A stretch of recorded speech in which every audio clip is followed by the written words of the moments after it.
Ce qu'il nous reste maintenant à comprendre, et c'est en vérité l'ouverture sur pratiquement un nouveau cours, car j'aimerais, si c'est possible, il n'y en a pas eu hier, j'aimerais que vous puissiez poser des questions aujourd'hui, ne serait-ce qu'une ou deux. Ça m'intéresse de ressentir un petit peu votre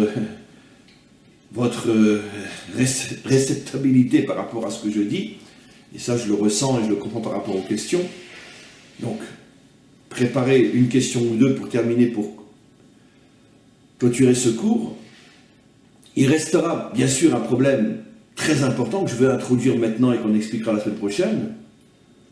C'est la définition de la clipa finalement. On a expliqué l'écorce, d'accord, mais la définition.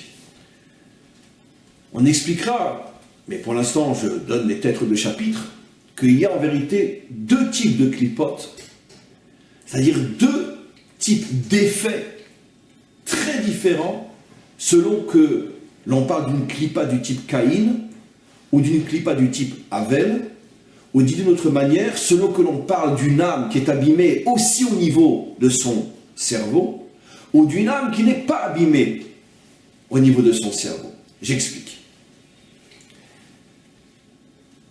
On aurait pu dire que chez Caïn, les trois niveaux d'âme sont abîmés par la clipa, chez Avel, seulement les deux premiers niveaux, mais là où c'est abîmé par la clipa, c'est abîmé de la même manière. C'est-à-dire que la clipa chez Avel est la même clipa que chez Caïn. Ce que j'expliquerai, c'est que si le cerveau de l'âme n'est pas abîmé, le type de clipa qui va se coller aux deux autres niveaux est très différent, a un effet fondamentalement différent du type de clipa et de l'effet de la clipa chez Caïn, qui lui a une clipa même au niveau du cerveau de l'âme.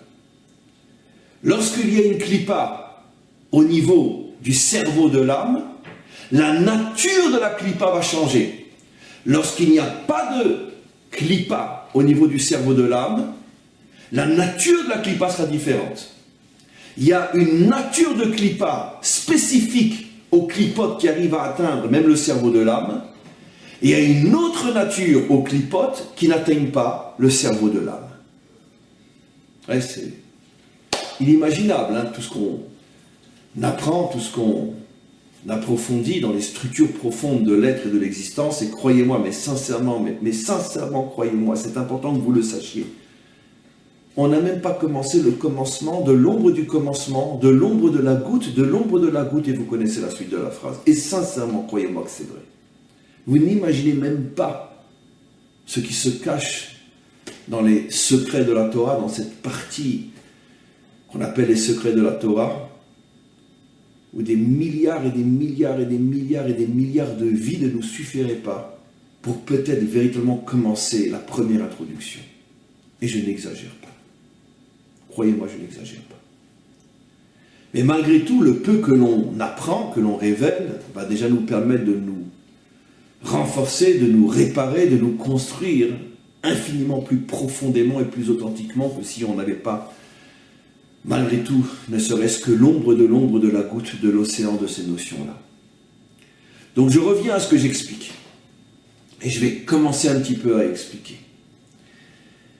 Chez Caïn, l'effet clipa est très différent de chez Avel, parce que chez Caïn, il y a une clipa même au niveau du cerveau, ce qui n'est pas le cas chez Avel. Et je commence à expliquer, et après on passe aux questions. J'introduis finalement le cours le dimanche prochain. Demain, ça sera un cours sur le mois de Hadar, sur Purim, car on approche de Purim, et demain je donnerai un cours sur le mois de Hadar et sur Purim. Bezrat Hashem. Quoi qu'il en soit, la différence est la suivante. La clipa a deux effets.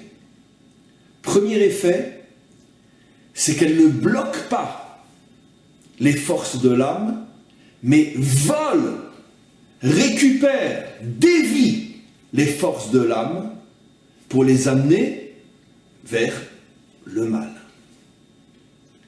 Deuxième effet clipa, blocage. Il n'y a pas récupération, il n'y a pas déviation, il n'y a pas vol, il y a tout simplement blocage. Donnons un exemple simple. Un cours d'eau, une rivière. Tu peux bloquer le cours naturel de l'eau, tu peux intervenir de deux manières. Soit tu vas construire un mur qui va dévier l'eau vers un autre endroit, c'est-à-dire que tu vas empêcher l'eau de continuer selon sa voie naturelle pour dévier l'eau vers un autre endroit. Le blocage fera que quand l'eau va toucher le blocage, automatiquement, comme on n'a pas tout fermé, on a laissé une ouverture, l'eau va continuer d'une autre manière. Ou tu peux, comme un barrage, carrément construire un mur qui empêche l'eau de continuer et qui l'empêche aussi d'aller partout ailleurs. L'eau est bloquée, un barrage. Très bel exemple. Dans les deux cas, il y a une clipa, il y a une écorce, il y a un mur, il y a quelque chose, mais l'effet n'est pas le même. Soit c'est un effet déviateur, soit c'est un effet stoppeur. Dévier ou stopper. C'est la différence fondamentale entre la clipa du type Caïn et la clipa du type Havel. La clipa du type Caïn est une clipa déviatrice, voleuse. On prend les forces et on les amène ailleurs. La clipa du type Havel est une clipa du type blocage. On ne vole pas les forces, mais on les bloque complètement, elles ne s'expriment plus.